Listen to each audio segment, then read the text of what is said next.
Je préfère m'intéresser au roman de l'histoire qu'à l'histoire du roman. Voilà pour résumer ma méthodologie. C'est-à-dire que ce qui m'intéresse, c'est comment l'histoire se déroule, et non pas l'histoire du roman, l'histoire du narratif, ce que les gens peuvent raconter.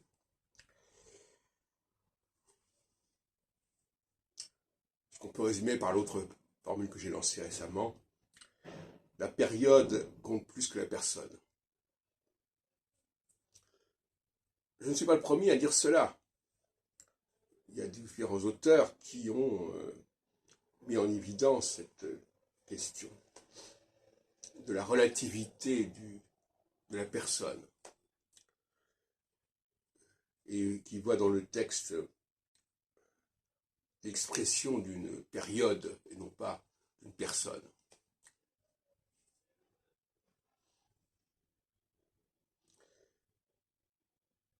Je crois que le XXIe siècle va prendre de la distance par rapport à la personne, à l'individu, et va surtout s'intéresser au spatio-temporel au sens large, l'appartenance à un collectif et l'appartenance à une période. D'autant plus que une période ne se comprend que par le collectif.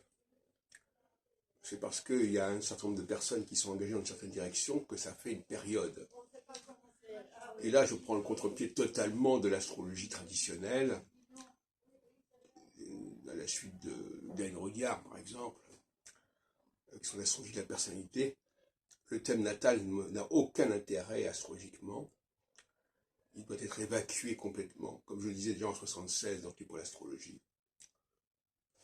Prendre de la distance par... Pour moi, c'est l'erreur par excellence, c'est le thème natal, c'est cet embrouillage de différentes planètes au moment de la naissance. C'est quelque chose de délirant, qui aboutit à ce culte de l'heure de naissance chez Didier Gélin.